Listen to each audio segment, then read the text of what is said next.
માનવો જે શક્તિનો ઉપયોગ ભક્તિમાં કરે તેને પરોપકારી માનવો.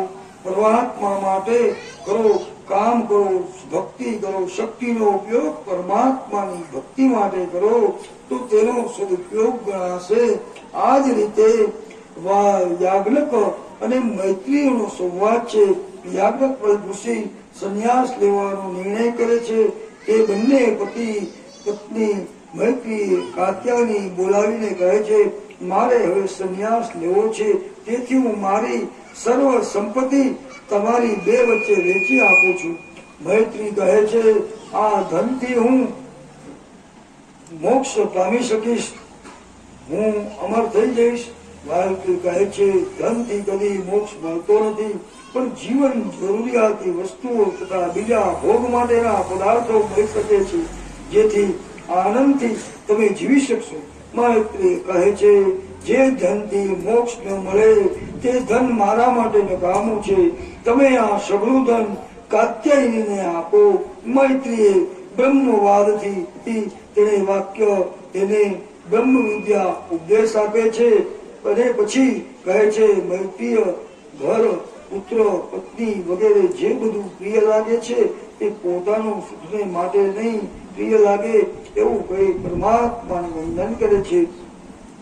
આત્માવે પ્રિયામ પ્રિયાતિ નચારે બંતુ કામાયમ પતિમ પ્રિયો ભગવાન કામાય પતિ પ્રિયમ ભવે નાચા હરે જાયમ કામાય જાયમ પ્રિયામ ભવંતું કામાય જાયમ પ્રિયામ ભવંતે નચા અરે પુત્રાણમ કામાયમ પુત્રમ પ્રિયમ ભવંતે આત્મનમ કામાય પુત્રાયમ પ્રિયા ભવંતે. પતિના ઉપર સ્ત્રીનો અત્યંત પ્રેમ હોય છે. તે પત્ની કામનાઓ પૂર્ણ કરનાર માટે અને પણ પોતાની જ કામનાઓ પૂર્ણ કરવા માટે માનતો હોય છે. પતિ પત્ની પ્રત્યક્ષ પ્રિય લાગે તેમને કામનાઓ પૂર્ણ કરે, પોતાની કામનાઓ પૂર્ણ કરવા માટે હોય છે. આ જ રીતે હવે પ્રહલાદજીની કથા છે. હે કશુપુએ ત્યાં પ્રહલાદનો જન્મ થયો છે. પ્રહલાદ ધીરે ધીરે મોટા થયા છે. પ્રહલાદજી જન્મ થી જ મહાન ભગવાન ભક્ત હતા. પૂર્વજન્મના મહાયોગ ભક્તો છે. સર્વે આહલાદ આમના આપતા હતા, એટલે તેમનું નામ પ્રહલાદ ને સર્વને આનંદ આપે છે. તે સતત ભક્તિ કરે છે. જ્યાં ભક્તિ છે ત્યાં ધીરે ધીરે સગા સદગુણો આવે છે. જ્યાં અભિમાન છે ત્યાં બધા દુર્ગુણો ભેગા થાય છે. જ્યાં ભક્તિ ત્યાં વિનય વિવેક ઉદાર સમર્પણ ભાવના ભક્તિ સર્વ સદગુણોમાં છે. પ્રહલાદજીમાં બધા જ સદગુણો ભેગા થયા છે. પ્રહલાદજી સતત ભક્તિ કરે છે, પણ તેમને ભક્તિને ગુપ્ત રાખી છે. ભક્તિ કદી જાહેર ન થાય. તમારું ઘરનું ધન તમે છુપાવી રાખો છો, તેમ ભક્તિને પણ અલૌકિક ધન હોય છે, તેને ગુપ્ત રાખજો. ભક્તિ જાહેરમાં ન થાય તો ભક્તિ વિઘ્ન આવે છે. ભક્તિને જગતને બતાવવા માટે નહીં, બહારથી જગત સાથે પ્રેમ કરો, અંદરથી પરમાત્મા સાથે પ્રેમ કરો. પ્રહલાદજી સતત નારાયણનું ધ્યાન કરે છે, નારાયણનું સ્મરણ કરે છે, નારાયણના નામનો જપ કરે છે. પ્રહલાદજી 5 વર્ષના થયા એટલે હિરણ્ય કશુપુ દૈત્યની કુલગુરુ શુક્રાચાર્ય પુત્ર શંખ અને મર્કંડે ચંડામર્કને બોલાવી કહે છે, આ બાળકને રાજનીતિ ભણાવો. ચંડામર્ક પ્રહલાદજીને ઘરે લઈ જાય છે અને ભણવા માટે આવે છે, રાજ શિક્ષણ માટે. પરંતુ ગર્ભમાંથી આવ્યા ત્યારથી પ્રહલાદજી તો ભક્તિથી રંગાયેલા હતા, જેને ભણાવવા માટે કોઈ હતું જ નહીં. ભાઈ આજ ભગવાનના ધ્યાનમાં પ્રભુ સ્મરણ આનંદ આવે, તેને સંસારમાં કંઈ દેખાતું જ નથી. પ્રહલાદને ભગવાન વાસુદેવ ઉપર શ્વાસ ભાવિક પ્રીતિ હતી. શ્રી કૃષ્ણ તેના હૃદયને એવું ખેંચી લીધું હતું કે જેને જગતમાં સુગંધ રહેતી હતી. ભક્તિમય જીવન જીવવું છે. મારા કૃષ્ણનો રંગ કાળો છે, તે કાળા રંગ ઉપર બીજો કોઈ રંગ લાગતો નથી. પ્રહલાદજીને ભણવાની ઈચ્છા નથી, પણ ભગવાનના લાડેલા ભક્તોએ એક નિયમ હોય છે, જ્યાં સુધી દેહનું ભાન છે ત્યાં સુધી વ્યવહારની મર્યાદા તે તોડતા નથી. કોઈનો અનાદર ન થાય તેની પૂરેપૂરી કાળજી રાખે છે. ગુરુજી જે ભણાવે તે સાંભળે છે, પણ રાજનીતિનું ચિંતન કરતા નથી. ભક્ત ગુરુજી રાજીમાં રાખવા માટે તે ભણે છે. પ્રહલાદજી જયારે ભણવા બેસે છે ત્યારે એમને એક એક અક્ષરમાં ભગવાનનું સ્વરૂપ દેખાય છે. પ્રહલાદજીનું સ્વરૂપ આસ્કિત દિવ્ય છે.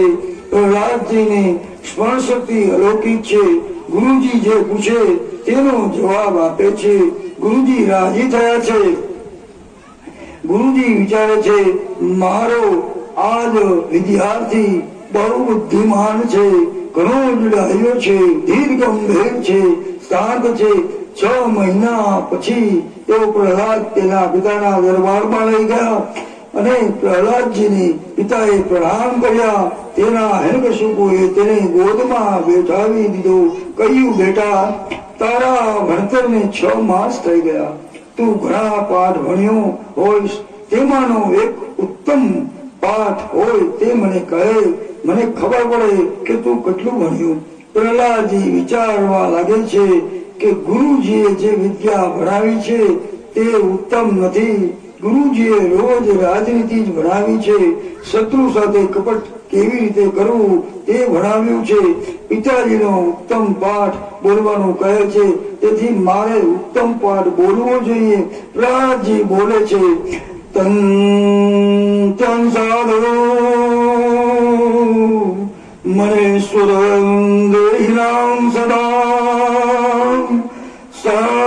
સંયુક્તામ ધિયાસ્તાત્રમ ગૃહાન્દુમ હિતાત્મદાત્મકમ ગૃહમ ધન્યમ કુપોવનમ ગતો યદિમાષ્ટયંતમ. આપણા અર્ધ પતનનું મૂળ કારણ અંધારા કુવા જેવા આ ઘર છે. પ્રાણીઓ માટે એ જ ક્ષય કરતા છે. ઘરને છોડીને વનમાં જવું અને ભગવાન શ્રી હરિનું શરણ લેવું. પિતાજી, મારા અનેક જન્મો મને યાદ આવી ગયા અને હવે હું એકવાર રાજા અને એકવાર રાણી, એકવાર મંત્રી, સિપાઈ, પશુ, પક્ષી, આ બધા જ જન્મો મેં ભોગવી ચૂક્યો છું. સંસારમાં સ્વાર્થ સિવાય કઈ જ મળતું નથી. સ્વાર્થ ખાતર પ્રેમ કરે, જ્યાં સ્વાર્થ આવે છે ત્યાં કપટ ઉભું થાય છે. જ્યાં સુખ ભોગવવાની ઈચ્છા છે ત્યાં કપટ કરવું જ પડે છે. આ તારું મારું, આમાંથી આપણે કોઈ દિવસ આગળ આવતા નથી. માટે હે પરમાત્માના શરણમાં જાઓ, પરમાત્માનું નિત્ય ધ્યાન ધરો. તમે તમારું પુણ્યનો વધારો કરો તો તમારું કલ્યાણ થશે. પ્રહલાદજી તો સુંદર બોલ્યા છે, પણ હિરણ્યકશિપુ તો અત્યંત ક્રોધ આવ્યો છે. ત્યાં જ બેઠેલા સંડા મૃગને ઠપકો આપે છે, તમને મારા બાળકને આવું શિક્ષણ આપ્યું? મેં તો તમને રાજનીતિ ભણાવવાનું કહ્યું હતું. ખબરદાર, હવે પછી આવ્યું શીખવ્યું. ગુરુજીએ કહ્યું, રાજન, અમે આપની આજ્ઞાનું પાલન કરીએ છીએ. પ્રહલાદને રાજનીતિનું શિક્ષણ જ આપ્યું છે, આવું તે અમે કોઈ દિવસ શીખવાડ્યું નથી. તો આ ક્યાંથી કહે છે? હિરણ્યકશિપુ કહે છે, જુઓ, દેવો મારાથી અત્યંત ગભરાય છે. તે સૂક્ષ્મ રૂપ ધારણ કરી વિષ્ણુ પ્રચારનું કાર્ય કરે છે, માટે હવે સાવચેત રહેજો. સંડા મર્ગ પ્રહલાદજીને પૂછે છે, અમે તને કદી આવું શીખવશું નહીં, પછી તું પિતાજી આગળ આવું કેમ બોલ્યું? પ્રહલાદજી કહે છે, ગુરુજી, આ જીવને ભક્તિનો રંગ લાગ્યો છે, કોઈના કહેવાથી લાગતો નથી. અગર કોઈના કહેવાથી આ જીવ ભક્તિ કરતો નથી. ભક્તિ હૃદયમાં પ્રગટે છે અને પરમાત્માની કૃપાથી આપોઆપ ભક્તિનો રંગ લાગ્યો છે. મારા મનમાં એમ નથી કે હું પિતાજીનો સમક્ષ બોલું. થોડા સમય પછી એક દિવસ હિરણ્યકશિપુ પ્રહલાદજીની ગોદમાં લઈ ફરી પૂછે છે, બેટા, આટલા દિવસો ગુરુજી પાસે કઈ શીખ્યો હોય તો તે સારી વાત મને કરાવ. ત્યારે પ્રહલાદજી બોલે છે, શ્રવણમ કીર્તન વિષ્ણુ સ્મરણમ પાદમ સેવતમ અર્ચનમ વંદનમ દામ્યમ સત્યંતામ વદમ. પ્રહલાદજી કહે છે, હે પિતાજી, 9 પ્રકારે વિષ્ણુ ભગવાનની ભક્તિ થાય છે. ભગવાનની 9 ભક્તિ છે. ગુણ, લીલા, નામ આદિનું શ્રવણ, તેનું કીર્તન, સ્મરણ, એવી ચરણ સેવા, પૂજા, અર્ચના, વંદન, દાસ્ય, સાંખ્ય, આભક્ત, આ સમર્પણ ભાવથી 9 ભક્તિ કરો તો તમે મારી ઉપર નારાયણ બહુ પ્રસન્ન થશે. આ સાંભળી હિરણ્યકશિપુને ક્રોધ આવે છે. તેણે પ્રહલાદને ગોદમાંથી ફેંકી દીધો અને સેવકોને હુકમ કર્યો, તમે આ બાળકને મારી નાખો, તે મારા શત્રુનું ભજન કરે છે. અસુરો પ્રહલાદને મારવા દોડ્યા. પ્રહલાદજી પરમાત્માનું સ્મરણ કરવા નીચે બેઠા. તેમની દ્રષ્ટિ દિવ્ય છે. તેમને તો તલવારમાં પણ તલવાર મારવા વાળામાં પણ શ્રી કૃષ્ણ દેખાય છે. અસુરો મારવા દોડ્યા છે, પણ પ્રહલાદજીને ચારે તરફ નારાયણ દેખાય છે. જેને કમળાનો રોગ થાય તેને આખું જગત પીળું દેખાય છે, એને કોઈ રંગ દેખાતો નથી. એવી રીતે આ રોગમાં કેવી શક્તિ છે કે શક્તિ કરતા પ્રહલાદજીને સર્વમાં નારાયણ દેખાણા. તેમાં શું નવાય? પેલા તેઓ તો પ્રહલાદજીને વાળ વાંકો કરી શકતા નથી. પ્રહલાદજીને મારવાના ઘણા જ ઉપાયો કર્યા, પણ કઈ વળ્યું નહીં.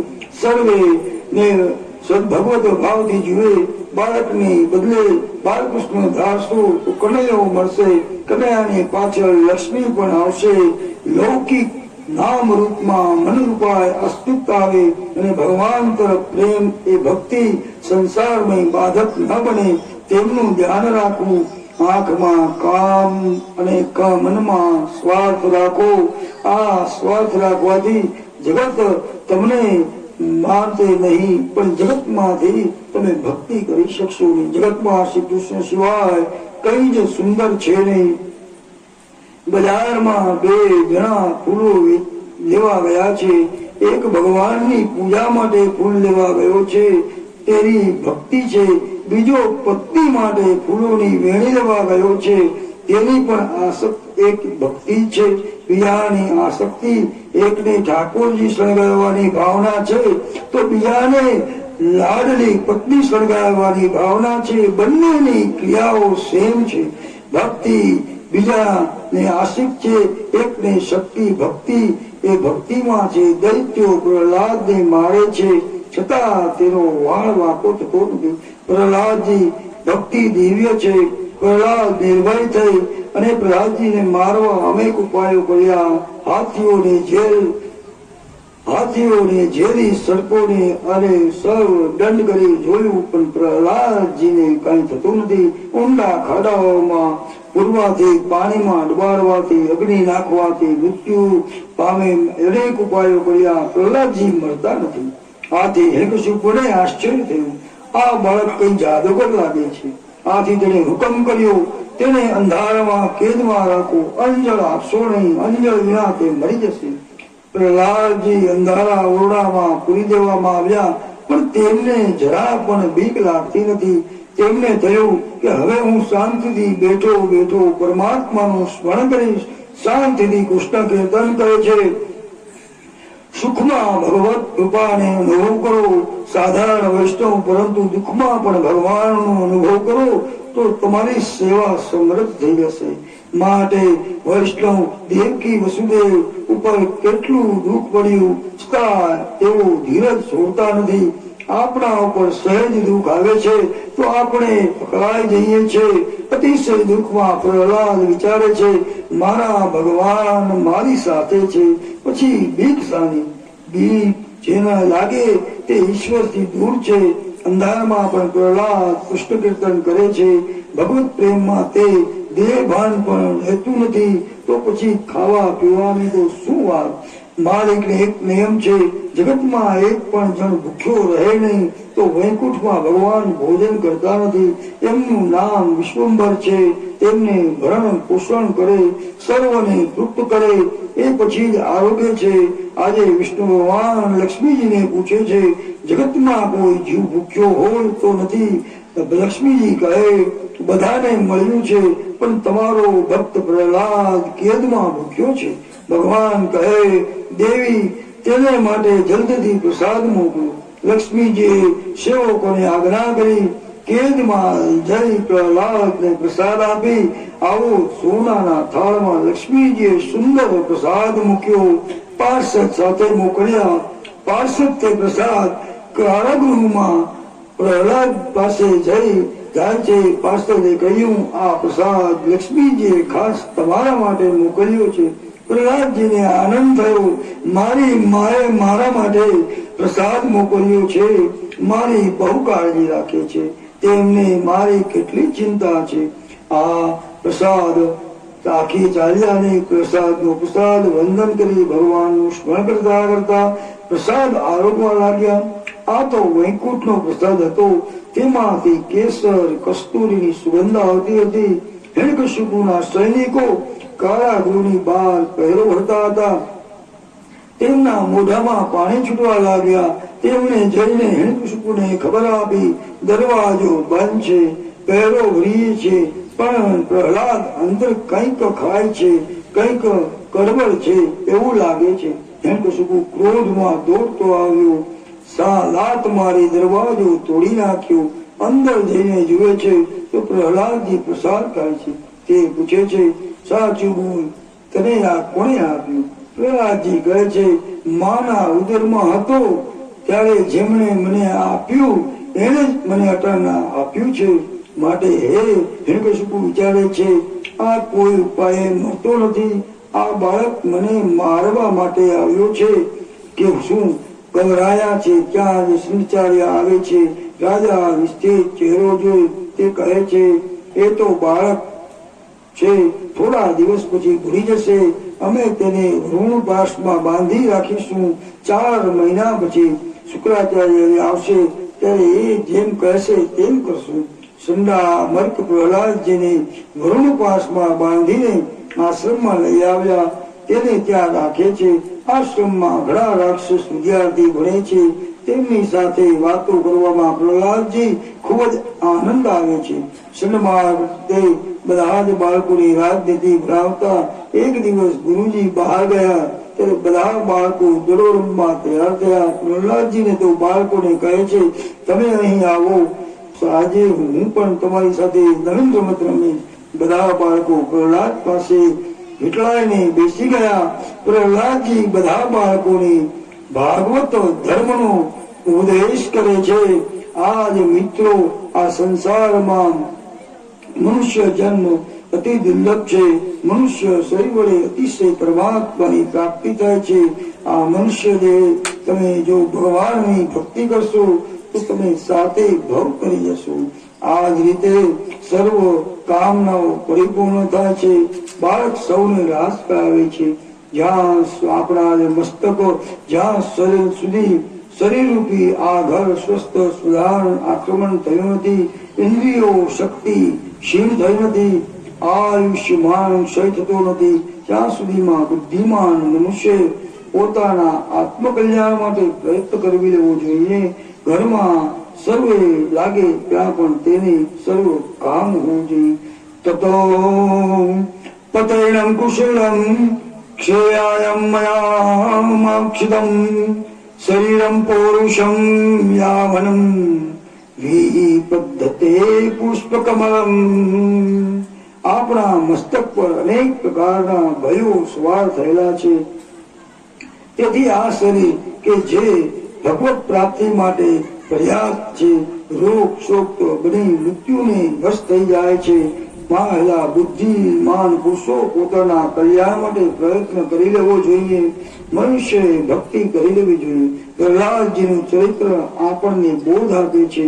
મનુષ્ય નાનપણથી પરમાત્માનું ભજન કીર્તન કરવું જોઈએ. માતા પિતાએ નાના બાળકોને ઉપર ધર્મના સંસ્કાર પાડવા જોઈએ. બાળકો કહે છે, પ્રહલાદ, આ તો રમવાની ઉંમર છે, વૃદ્ધાવસ્થા નિવૃત્ત થયા પછી ભક્તિ કરીશું. પ્રહલાદજી કહે છે, આજે તમારું સારું શરીર સારું ઉદાસતા શરીર દુર્બળ થઈ ગયા પછી પરમાત્માને આરામ નહીં થાય. બાળકો કહે છે તમે જુવાનીમાં ભક્તિ કરી લો. પ્રહલાદજી કહે જુવાનીમાં મદ આવે છે, મનુષ્ય તે ઇન્દ્રિયોને લાડ લડાવે છે, ઇન્દ્રિયો ગુલામ બને છે, એટલે જવાનીમાં ભક્તિ થતી નથી. ભક્તિ કરવી હોય તો બાળપણમાં કરી લે. બાળકો કહે છે પરમાત્માનો પ્રસંગ કેવી રીતે કરવા? પ્રહલાદજી કહે છે એક જ પરમાત્મા સર્વમાં રહેલા છે તેવી દ્રષ્ટિ કેળવો, જગત પસંદ કરવું તે ઠેકાણે પણ મારા શ્રી કૃષ્ણ પસંદ કરવા બહુ જ કઠણ છે. આ રીતે સ્માકમ સર્વેષુ ભૂતેષુ દયા કરુમ સદેમ આસુરમ ભાવમ મુખ્યમ યયા તુષ્યાંત ધોદમ. તમે તમારા દૈત્યનો ભેદ કરી ભાવ કરો અને સદા બહુ આનંદ મેળવો. બાળકો પૂછે છે પ્રહલાદ અમને તો ભગવાન દેખાતા નથી, તેનું આરાધન કેવી રીતે કરવું? પ્રહલાદજી કહે ભગવાનનું ધ્યાન કરો, તેમાં તન્મય થાવ. જેને જગત દેખાય તેને ભગવાન દેખાતા નથી. પ્રહલાદ દૈત્ય બાળકોને કહે છે હું તમને કઈ નારદજી કહેલું. બાળકો પૂછે તારી ઉપર તો નાની આણની ક્યારે પણ મળશે નહીં. પ્રહલાદજી કહે છે મારા પિતાજી મંદરાચલ પર્વત પર તપ કર્યા ગયેલા ત્યારે ઇન્દ્રાદિક દેવો દાનવો પર ચડાયત કરી હતી. ઇન્દ્ર મારી માને કેદ કરીને લઈ જતા હતા. રસ્તામાં ઇન્દ્ર નારદજીને મળ્યા. નારદજી ઇન્દ્રને કહ્યું કયા ધ્રુવને તું છોડી દે. એટલે ઇન્દ્રએ મારી માને છોડી દીધી. મારી માં નારદજીના આશ્રયમાં ગઈ ત્યારે હું મારી માના ઉદરમાં હતો. માતાજીએ સંતોની ઘણી સેવા કરી. માં કથા કીર્તન પણ જતી મારી માના ઉદરમાં. આ બધું ધ્યાન દઈને મેં સાંભળ્યું. તેથી આ પરમાત્મા મારા પર પ્રસન્ન છે. સરળ સાધન કીર્તન માતા અને કથાના કીર્તન માના ઉદરમાં મળે છે. માટે નિંદ્રા દેવીને કથા કીર્તન વિઘ્ન કરાવી આદત છે. કુંભકર્ણનો મરણ થતા તેની પત્ની નિંદ્રા દેવી વિધવા થઈ. તેને રામચંદ્રની પાસે આવી કહેવા લાગી આપે મારા પતિને માર્યો છે, હવે હું શું ક્યાં રહું? રામચંદ્રજી કહે તું માગે તે સ્થાન તને આપું. ત્યારે નિંદ્રા દેવી કહ્યું હું તો તમારું કથા કીર્તન થતું હશે ત્યાં મારું આસન રાખીશ. ત્યાંથી કથામાં શ્રોતાઓ તેનો અનુભવ કરે છે. મીરાબાઈ નું દ્રષ્ટાંત છે. એકવાર મીરાબાઈ ભક્તો સાથે કીર્તન કરી રહ્યા. તેમાં કેટલાક લોકો તાલ બરાબર પડતો નહોતો. જ્યાં શરીરનું ભાન નથી ત્યાં તાલ ભાન ક્યાંથી હોય? બીજા દિવસે આ ભૂલ ન થાય એ માટે કોઈ મોટા અક્ષરે ત્યાં લખ્યું તાલ સે ગાના. મીરાબાઈની નજર એના ઉપર પડી. તેને તે છેવકીને લખ્યું પ્રેમ સે ગાના. કીર્તનમાં તાલ કરતા પ્રેમની કિંમત વધુ હોય છે. તાલમાં ગાવાથી કઈ થતું નથી, પણ પ્રેમથી ગાવાથી પરમાત્મા સદૈવ નજીક રહે છે. પ્રેમથી પ્રભુના નામનું કીર્તન કરશો તો ભગવાન રાજી થશે. તાલમાં ગાવાથી પરમાત્મા રાજી થતા નથી. જે આંખથી જગત દેખાય છે એ જ આંખથી ભગવાન દેખાય છે. સ્વપ્ન દેખાય છે આજ બધું સર્વ છે. પ્રહલાદ કહેવાથી બધા બાળકો પોતાની આંખો બંધ કરી પ્રહલાદજી બધા જ બાળકોને સ્પર્શ કરે છે. તેથી તે સર્વને પ્રહલાદજી તેમને દેખાય છે. જ્ઞાની ગુણ નિર્ગુણ છે. સર્વને પરમાત્મા દેખાણા. સર્વ એક જ કીર્તન કરી રહ્યા છે. પ્રહલાદે તાળી પાડીને મધુર મહામંત્રનું કીર્તન શરૂ કર્યું. તે સમયે તેમાં બધા જ બાળકો જોડાઈ ગયા. હરે રામ રામ રામ સીતા રામ રામ રામ. હરે રામ રામ રામ સીતા રામ રામ રામ. હરે કૃષ્ણ કૃષ્ણ કૃષ્ણ હરે હરે. આ રીતે મંત્ર જાપ કરતા કરતા કોઈ વિધ જરૂર નથી. તમે ગમે એટલા જપ કરો તપ કરો બધા જ મંત્રો જપ કરતા રહ્યા. બાળકો જોર જોરથી તાળીઓ પાડતા ભાવ વિહોર બની મહામંત્રનું જપ કીર્તન કરતા રહ્યા. પ્રહલાદજી શ્રી કૃષ્ણ કીર્તન કરતા કરતા અતિ આનંદમાં થઈ નાચવા લાગે છે. શ્રી રાધા કૃષ્ણના દર્શન થયા, અતિ આનંદ જીવ નાચે છે. પ્રહલાદજીને સત્સંગનો રંગ લાગ્યો. બીજા બાળકો પણ કીર્તન કરતા કરતા આનંદમાં નાચવા લાગ્યા. તેવામાં બાર ગયે સંડામર્ક આવી પહોંચ્યા. તેઓ બાળકોને કીર્તનમાં તન્મય થયેલા જોઈ નવાઈ પામ્યા. તેમને થયું, આ વાતની ખબર જો હિરણ્યકશિપુને પડશે તો અનર્થ થઈ જશે. ગુરુજીએ થયું, પ્રહલાદ બધા બાળકોને બગાડે છે, હવે આ નહીં સુધરે. દોડા થઈ પ્રહલાદજી કહ્યું, કીર્તન બંધ કરો, બંધ કરો. પણ કોણ સાંભળે? કાન ઉઘાડા છે, પણ શ્રી કૃષ્ણ ચરણમાં છે. આ જ રીતે પ્રહલાદજી કઈ સાંભળતી શક્યા નહીં. સંડામર્કને વિચાર આવ્યો, પ્રહલાદજીના બે હાથ પકડું, તેથી એની તાળી અટકી જશે, તો પછી કીર્તન બંધ થઈ જશે. સંડામર્ક પ્રહલાદજીના બે હાથ પકડવા જાય છે. પ્રહલાદજીના રોમે રોમમાં શ્રી કૃષ્ણનું કીર્તન છે. બધું આખું અંગ શ્રી કૃષ્ણમય. અને સંડામર્કને પ્રહલાદજી જ્યાં સ્પર્શ થયો અને સ્પર્શ થતા જ સંડામર્ક પણ હરે કૃષ્ણ કીર્તન કરવા લાગ્યા અને તન્મય થઈ ગયા. તે જ દિવસે હિરણાક્ષને વિચાર આવ્યો કે ગુરુજી બાળકોને કેવી રીતે ભણાવે છે તે આજે મારે જોવું છે. તેથી જાણ કરવા માટે સિપાહીઓને મોકલ્યા. સિપાહીઓ આવીને ત્યાં દ્રશ્ય જોયું તો બધા જ બાળકો સાથે ગુરુજી પણ નાચતા સર્વમાં કીર્તનમાં ભાન ભૂલ્યા છે, નાચે છે. ચેલાઓ પણ નાચે છે. આ સિપાહી ગુરુજીને ત્યાં મહારાજ જેવા આવે છે એવા સમાચાર આપવા નજીક જાય છે. સિપાહી ગુરુજીને હાથ પકડી તેમને શાંત થવા કહે છે. ત્યાં તો તે પણ ચેપ લાગે છે. સિપાહી પણ બધા સાથે નાચવા અને કીર્તન કરવા લાગે છે. સિપાહીને આવતા ઘણી વાર થઈ એટલે હિરણ્યકશિપુએ બીજા સિપાહીને મોકલે છે. બીજો સિપાહી ત્યાં આવે છે. તે પણ આ જ રીતે નાચતા અને ભગવાનનું કીર્તન કરવા લાગે છે. હિરણ્યકશિપુએ જેટલા સિપાહીઓને ત્યાં મોકલ્યા તે બધાને એ જ દશા થઈ. ત્યાં જતો પાછો આવતો નથી. છેવટે હિરણ્યકશિપુ જાતે આવે છે.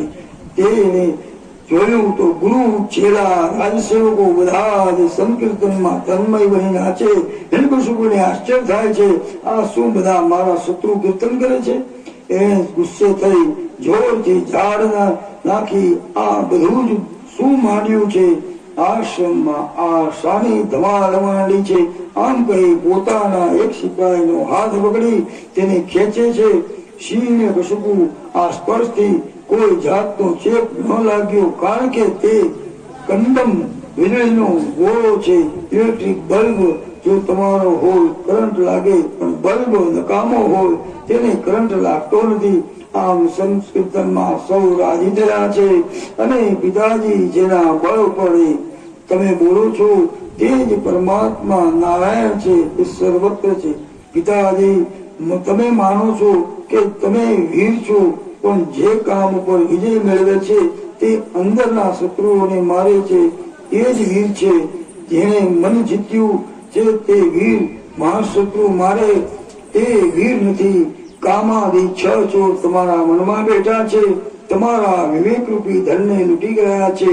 પ્રહલાદજી આ બધા જ બોધ હિરણ્યકશિપુને કર્યા છે એની ઉપર ઘસવા લાગ્યા. દીકરો થઈને બાપને ઉપદેશ આપે છે, ક્યારનું વિષ્ણુ કરે તો બતાવ, તારો રક્ષણ કરનાર વિષ્ણુ ક્યાં બેઠો છે? પ્રહલાદજી કહે, પિતાજી મારા પ્રભુ તો સર્વ વ્યાપક છે. તમારામાં છે, મારામાં છે, અહીં તકે સર્વત્રમાં છે. હિરણ્યકશિપુ બરાડ્યો, જો તારો વિષ્ણુ સહસ્ત્ર હોય તો આ થાંભલામાં કેમ દેખાતો નથી? બોલ, આ થાંભલામાં તારા ભગવાન છે? પ્રહલાદે કહ્યું, હા, આ થાંભલામાં પણ મારા ભગવાન છે. તમારી આંખમાં કામ છે, તમને ભગવાનના દર્શન નથી થતા પરંતુ મને દેખાય છે. તેથી આંખ શુદ્ધ છે, તેનું મન પવિત્ર છે, જેને પરમાત્માના દર્શન થાય છે. હિરણ્યકશિપુ કહે છે, હું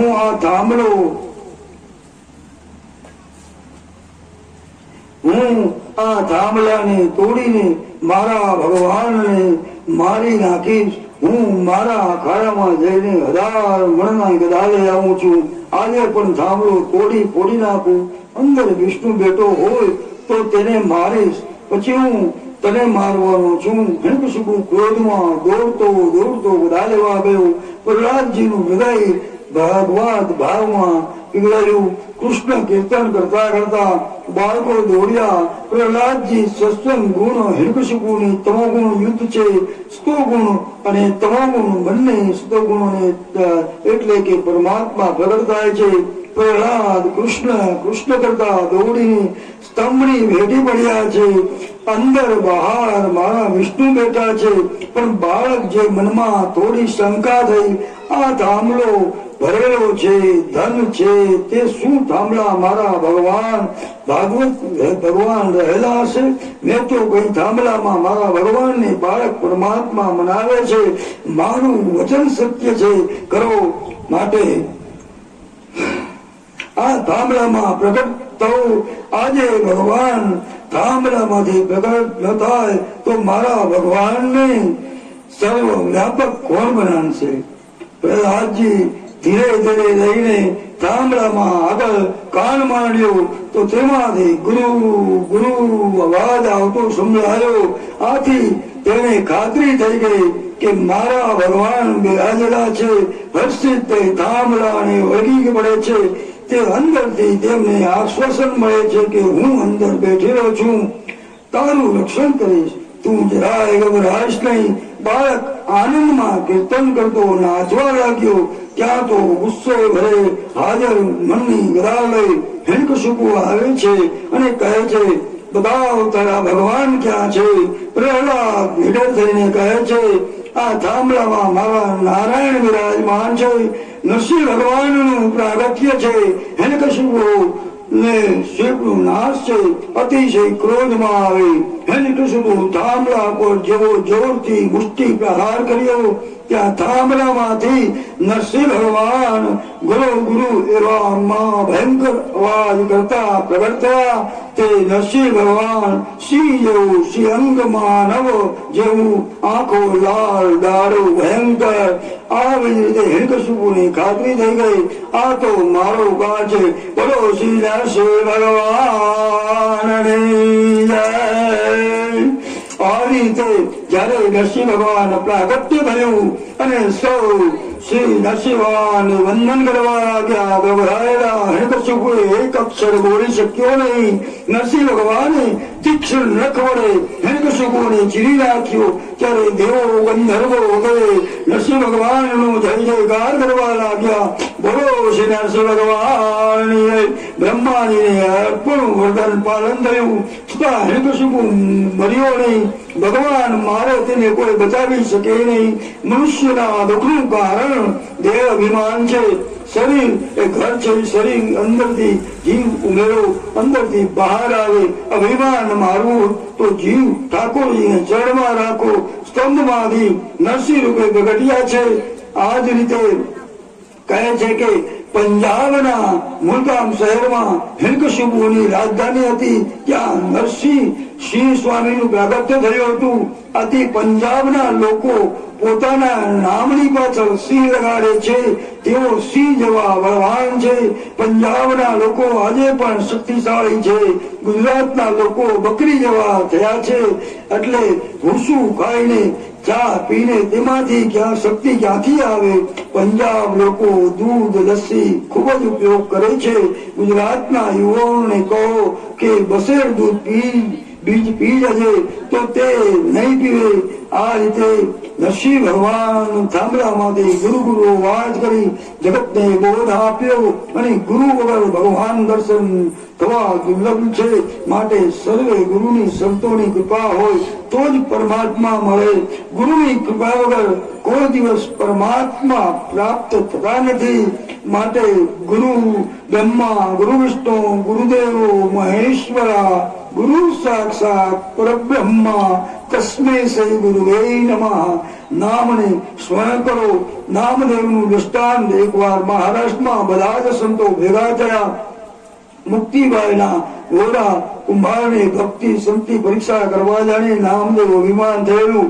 ભગવાન મારી સાથે વાતો કરે છે, ભગવાનનો લાડીલો ગોરા કુંભાર દરેક સંત માટે ટપલી મારી પરીક્ષા કરી રહ્યો. તેમણે નામદેવના માથા ઉપર પણ ટપલી મારી. નામદેવને આ ગમ્યું નહીં. તેને સહજ મોઢું મચકેલું અને નામદેવ થાય છે કે કુંભારના હાથમાં મારખવાનું રીત છે, પણ આ તો ઉપાયોનો લેવાયો, આવી ખબર ક્યાંથી લે? ગુરુ કુંભાર પોતાનો નિર્ણય જાહેર કરે છે. બધાને હાડલા પાકા છે કે કાચા તે નામદેવને હાડલું કાચું રહ્યું. પછી નામદેવ કહે, તમારું હાડલું ક્યાંય નથી, તમને શિક્ષણની જરૂર છે. પછી નામદેવ વિઠ્ઠલનાથજી પાસે જઈને બધી વિગત જણાવે છે. વિઠ્ઠલનાથજી કહે છે, મુક્તભાઈ, અરે ગોરા કુંભાર, જો કહેતા હોય કે હાડલું કાચું છે તો જરૂર તેમાં સત્ય હશે. તું હજુ કાચો છે, તને વ્યાપક બ્રહ્મના સ્વરૂપ હજુ અનુભવ થયો નથી, તે હજુ સદગુરુ કર્યા નથી.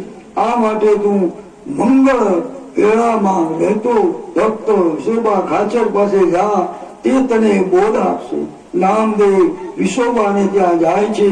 ત્યાં જઈને જુએ છે તો વિશોબા શિવાલયમાં ગયા હતા. નામદેવ ત્યાં જાય છે. ત્યાં જઈને જુએ છે તો વિશોબા શિવલિંગની ઉપર પોતાના પગ મૂકીને સુતેલા છે. વિશોબાને ખબર પડી ગઈ કે નામદેવ મને મળવા આવી રહ્યા છે, તેથી તેમને બોધ આપવા માટે વિશોબાએ પોતાના પગ શંકરની લિંગ ઉપર રાખેલા. નામદેવ આ દ્રશ્ય જોઈ નામદેવને મનમાં થયું કે વિષાદાન આવો વર્તાવ બરાબર નથી. તે ભગવાનની માન્યતા રાખતા નથી, તો પછી મને શું બોધ આપશે? નામદેવ વિશોબ નજીક આવી તેના પગ લિંગ ઉપરથી ઉઠાવી લેવા જણાવે છે. ત્યારે શોભાજી કહે છે, તું જ મારા પગ શિવલિંગ પર ઉઠાવે ને કોઈ એવી જગ્યાએ મૂકે જ્યાં શંકર ન હોય. નામદેવ જ્યાં પગ મૂકવા જાય છે ત્યાં શિવલિંગ પ્રગટ થાય છે. આખું મંદિર શિવલિંગ થી ભરાઈ ગયું. આ જોઈને નામદેવને આશ્ચર્ય થાય છે કે આ શું? વિશોબા કહે, નામદેવ, ગોરા કુંભારે કહેલું ને તારું હાડલું હજુ પણ કાચું છે, તે વાત સાચી છે. તને હજુ સર્વ જગ્યાએ ઈશ્વર દેખાતો નથી. જગતમાં ઈશ્વર સર્વ જગ્યાએ સૂક્ષ્મ રીતે રહેલા છે. ઈશ્વરને તું સર્વમાં સન્મત માન. તું તારો આ હાડલું પકાવ એટલે તું સદગુરુ ધારણ કર. નામદેવ વિશોબા મળી પોતાને ત્યાં પાછા ફરે છે. તેઓ એક ઝાડની નીચે જમવા બેઠા છે. એટલામાં એક કૂતરો આવી તેમનો રોટલો લઈને નાસવા લાગે છે. આજે નામદેવને કૂતરાના પણ વિઠ્ઠલ દેખાયા છે. તેમને પોતાનામાં અને કૂતરામાં કઈ ફરક લાગ્યો નથી. રોટલો કોરો છે. નામદેવ ઘીની વાટકી લઈને કૂતરાની પાછળ બૂમો પાડતા દોડે છે, અરે ઓ વિઠ્ઠલ, વિઠ્ઠલ ઉભો રહે, ઉભો રહે, રોટલો કોરો છે, તેની ઉપર ઘી ચોપડી આપું. જો પૂરું ગુરુ પોતે સંસારના વિષયોમાં ફસેલા હોય તો તે તમને સંસારમાંથી છોડાવી શકે નહીં. પરમાત્મા સર્વત્ર છે, વ્યાપક છે. એમ જ મનુષ્ય માનવ લાગે છે, પછી તેને પાપ કરવાની કોઈ જગ્યા દેખાતી જ નથી. હિરણ્યકશિપુ સંહાર કર્યો છતાં નરસિંહ ભગવાનનો ક્રોધ શાંત થતો નથી. તેમના આવેશ એવો છે કે નરસિંહ ભગવાનનો ઉગ્ર સ્વરૂપ જોઈ ત્રણેય લોકો ભયભીત થયા છે. તેમની પાસે જવા માટે કોઈની હિંમત નથી. આખરે બ્રહ્માજીને ત્યાં પહોંચી જાય છે. તેને વિવિધ સ્તોત્ર વડે તેમની સ્તુતિ કરી, હવે શાંત થાઓ, શાંત થાઓ, રાક્ષસ માર્યો છે. બીજા દેવો પણ સ્તુતિ કરે છે, પણ ક્રોધ ઘટ્યો નહીં. આથી બ્રહ્માજી લક્ષ્મીજી પાસે જાય છે અને કહે છે, માતાજી, તમે જરા જશો તો ભગવાન શાંત થશે. તેમને ઉગ્ર સ્વરૂપ જોઈ ત્રણેય લોકો ભયભીત થયા છે.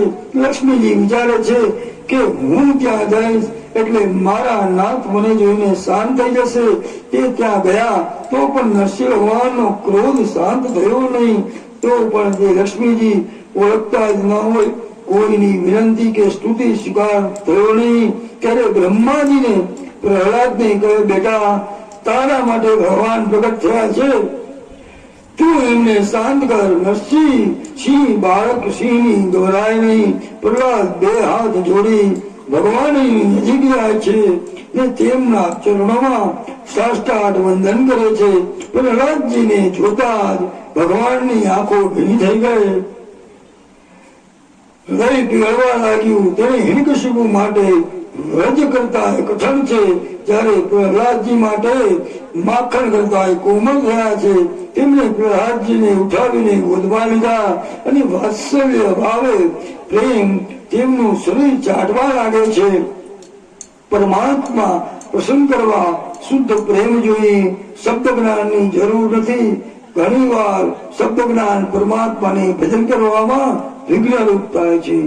આ રીતે નરસિંહ ભગવાન પ્રહલાદનું માથું સૂંધ્યું, પીઠ ઉપર હાથ ફેરવ્યો, પ્યાર કરતા બોલે છે, બેટા તું બહુ કોમળ છે. તારા પિતાએ તને બહુ ત્રાસ આપ્યો, ઘણો દુઃખી થયો. તારા દુઃખ મને ખબર છે, પણ તારી પાસે આવતા મને થોડો વિલંબ થયો. તે માટે તારી માફી માંગુ છું.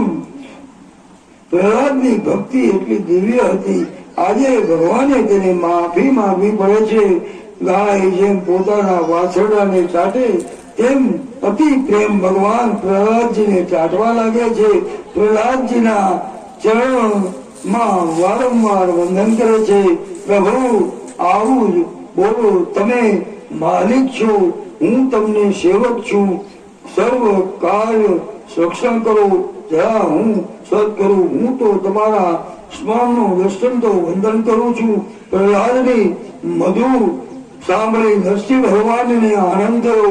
તેને પ્રહલાદજીને છાતી આલિંગન આપ્યું અને કહે છે, શ્રી ભગવાનનો ક્રોધ શાંત થયો હોય તો આ રીતે કરવું જોઈએ.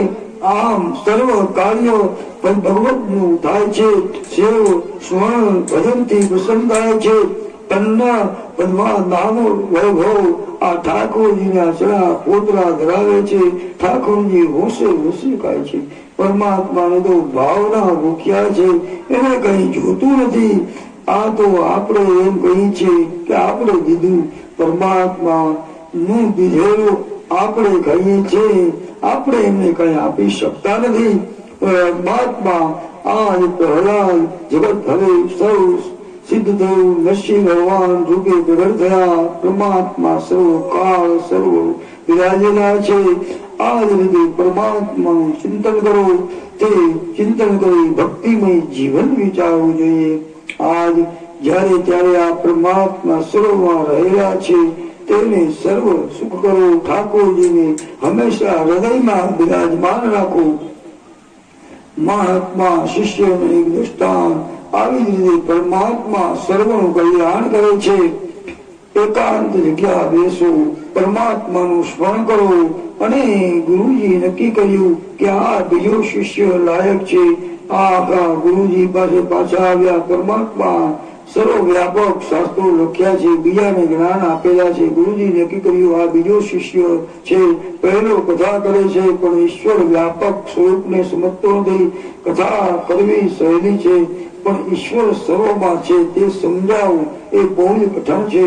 પ્રહલાદજી દ્રઢ નિશ્ચય છે. ઈશ્વરને સર્વમાં એક એક વસ્તુમાં દર્શન કરે છે. જ્ઞાની વસ્તુ સર્વનું જ્ઞાન આપે છે. હનુમાનજીએ સીતાજીને રામની મુદ્રિકા આપી. સીતાએ મુદ્રિકા પણ રામ દેખાય. તે જ પરમાત્મા સત્ય છે અને અનેકમાં રહેલા છે. અનેકમાં એક વસ્તુ જોવી એ ભક્તિ. શરીરની શું કિંમત જ્ઞાનીઓ બ્રહ્મ સ્વરૂપે જોતા નથી, પરંતુ બ્રહ્મ રૂપરંગ જોતા નથી. સુંદર લાગે ઈશ્વર જેમાં વસેલો છે તે પરમાત્માને પ્યારો છે. ભગવાન શંકરાચાર્ય સ્વામી